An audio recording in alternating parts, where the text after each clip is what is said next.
Welcome to Empowered. I'm Elizabeth Naumovski.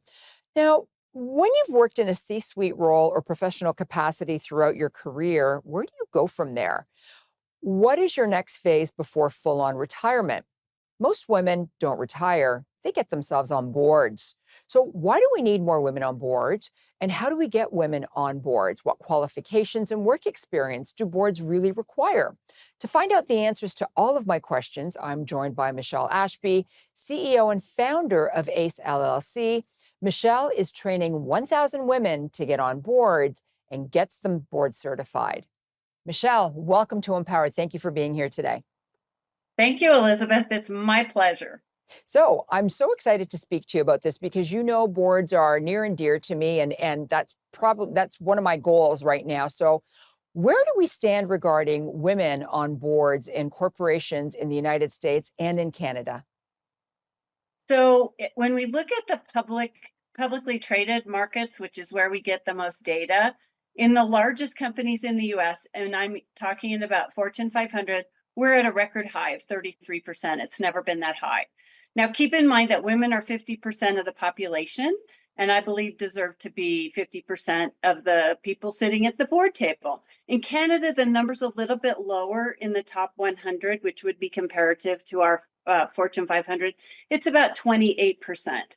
When we look at the smaller companies, though, because there are thousands of smaller publicly traded companies in North America, we're averaging just about 20% women on boards, which means that there are a lot of boards that are still all male or only have one woman on their board. So there's plenty of room for a lot more women to get on boards.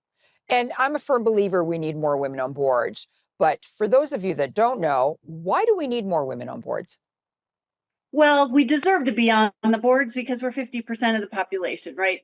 And I believe that we are complementary, right, to the male. And what we bring to the table are our skills and backgrounds and our talents, which can include all kinds of industry experience and skills that match our male counterparts or even excel over them. Plus, we're really good at planning an organization. We're really good at seeing the bigger picture. Men are really good at going after the goal and killing it, and that's awesome. If you put the two together, you have a great formula for success, right? Because now you're going for the goal and you're taking into consideration all your stakeholders, all your shareholders, your community, your employees, the whole picture. And we've seen studies now that show that return on investment with more women on boards goes up substantially for the company, and also culture improves. People are happier, the employees stay longer, all kinds of things that are much like wanted and needed, I think, in our society. And I agree with you. I think it is wanted and needed. And there are a lot of women out there that do want to get on boards, whether it's a private company or publicly traded. But how do you actually get on a board? Well, it used to be in the old days, it was the good old boy network, and it was really, who you knew. And now it's quite complicated. Because it's so competitive. When I first started working with women in 2018 to help them get on boards, there were hundreds of women, maybe 1,000 that were ready, prepared, and really knew what to do. Now there are thousands. And so you have a very competitive market. You need to have a board brand. And as women going after anything at the higher echelon, as we all know, we have to be better. We have to prove ourselves more. We are the first ones into the door. So it isn't just a slam dunk, but it really does help, obviously, to have that really powerful male network. That's been my magic. I've been invited to almost every one of my boards. And at the same time, I've been through the rigorous interview process, just like my candidates have. And that's just it. I think a lot of women think you have to be a financial expert. So you have to be a CFO, you have to be an accountant, or you have to be, some sort of a C expert to get on a board. We have less than 30 seconds left right now. So when we come back, I do want to talk to you about financial expert. You do have to be financially literacy. You have to be financial literacy or financial literate to be on a board. But that's not the same as financial literacy, paying your bills and staying within a budget. So when we come back from this commercial break, we're going to talk about being a financial expert and financial literacy, on a board and why it's really important. So please don't go away. We'll be right back.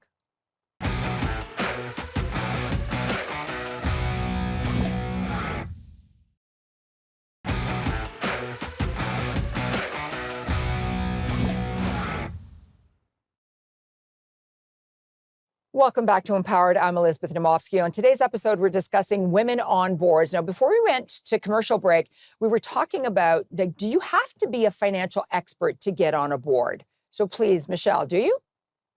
You do not. But what I would say, you mentioned it before the break, it is important for you to understand how to read financial statements. And we cover that when I do my training, because not everybody's good at numbers. I'm a nerd, so, it's not so hard for me, but that isn't the case for everyone.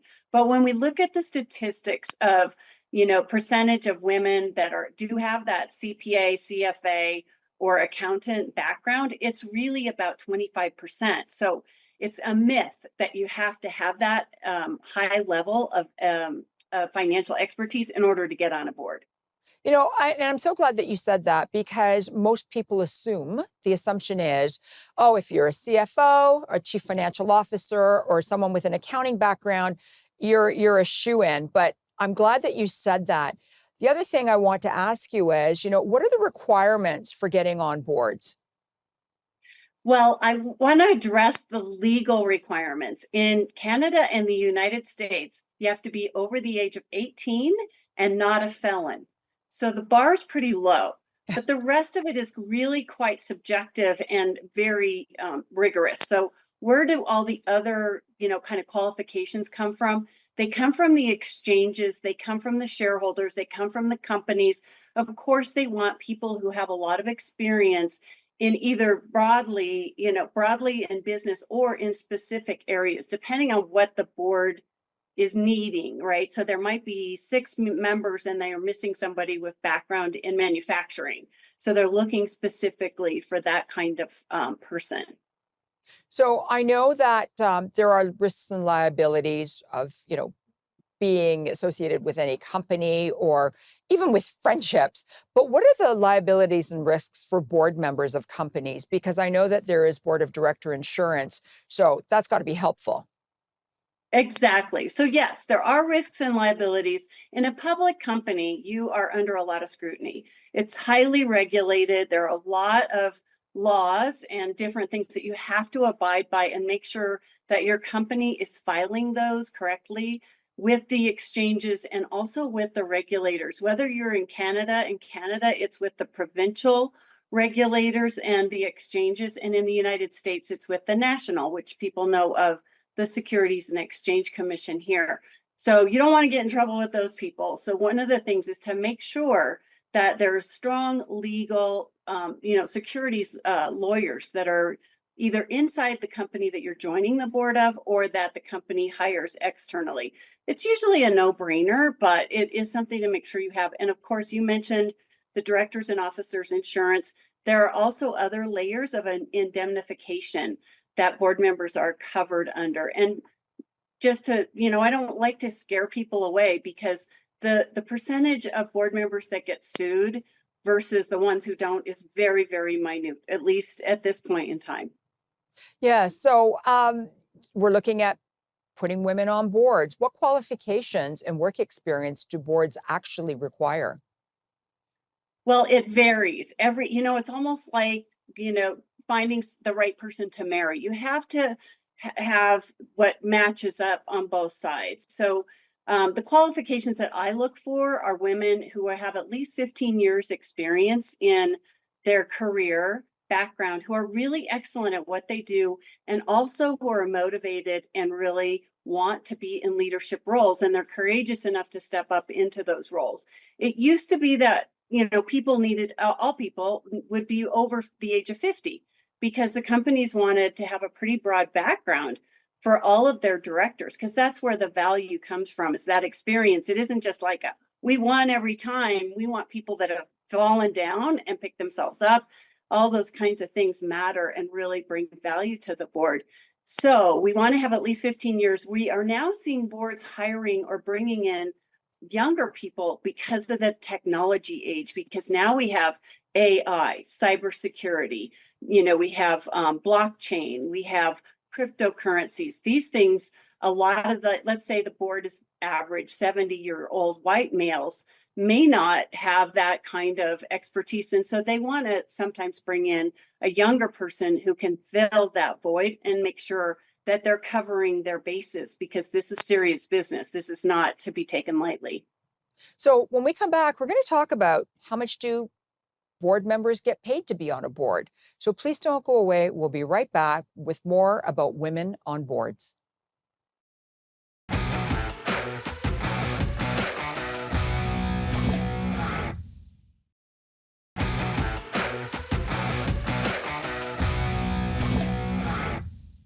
Welcome back to Empowered. I'm Elizabeth Naumovski. On today's episode, we're discussing women on boards. Now, Michele, a lot of women are aware of volunteering, and so they will volunteer their time on a board or helping an organization.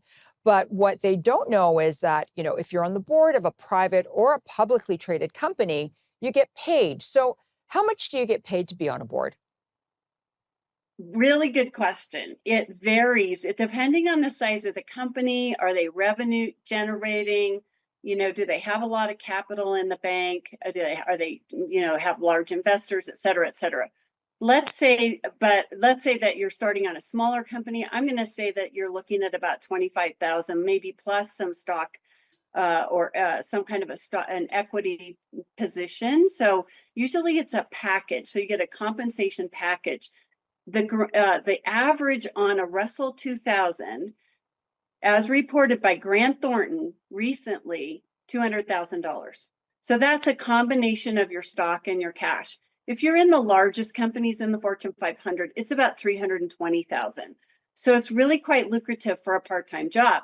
And those stock options can be really valuable. My first board that I was on, our stock went to the moon about 2 years in, and I was able to exercise only a portion of my options, which paid off my mortgage, helped me remodel my home, and I put money in my retirement account.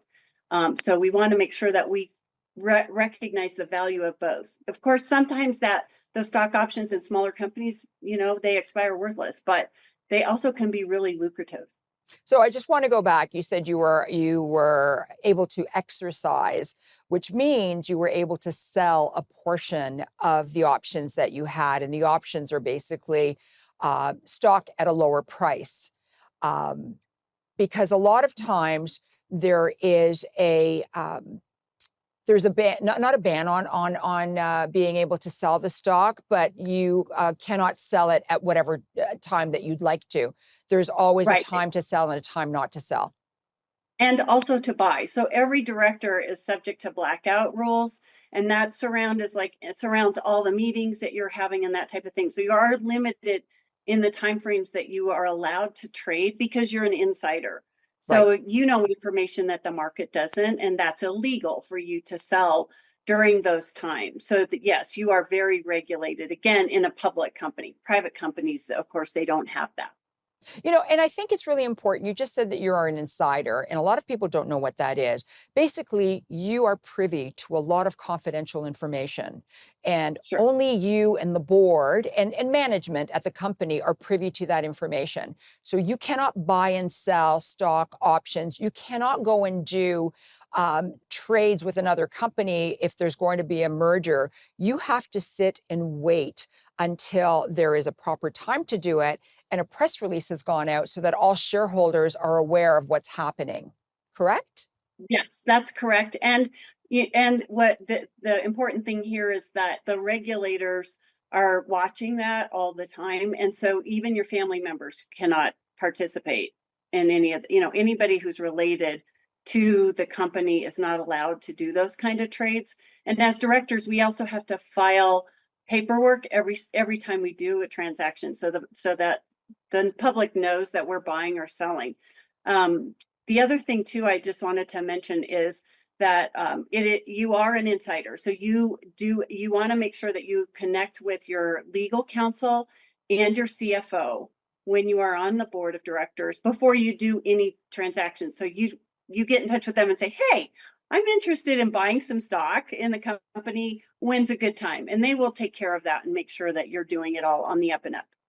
And the next thing to add to that too is, as you said, if you buy or sell, because you're an insider, you have to announce it to the regulators, and then it gets uploaded to, in Canada it's CEDAR, in the United States it's EDGAR, and those are articles that shareholders and everyone else has access to, and they'll know exactly how many shares you have, how many you bought, how many you sold, because it's an extremely transparent industry, because we are highly regulated. And I Mhm. don't want to start with the next question because we're getting ready to go to commercial break, but we're going to talk about the process for getting somebody on a board and the process of getting them appointed, because it's a very different process than just going and applying for a job, a regular job, or even a volunteer position. So everyone, don't go away. We'll be right back with more of Michele and getting women on boards. Thank you.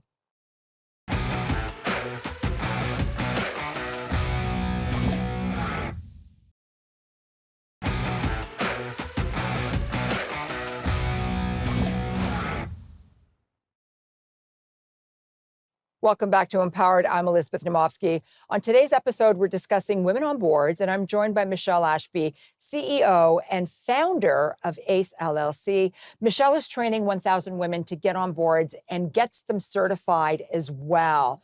So I wanted to talk about the process of getting women on board.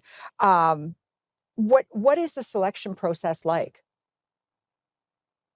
I think we talked a little bit. It varies with each one, but let's say that you hear about a board opening from a friend, and you get contacted and they're interested in you. The first thing is, obviously you're going to send your board resume, which is very different than your professional resume. Hopefully you make that cut, and then you're able to get into the interview process. It's also good to do your homework and figure out, do you know anyone else who's involved in the company at the high management level, executive team, or on the board, that you could maybe touch base with and start a little bit of, checking it out, what's going on, what's the time frame.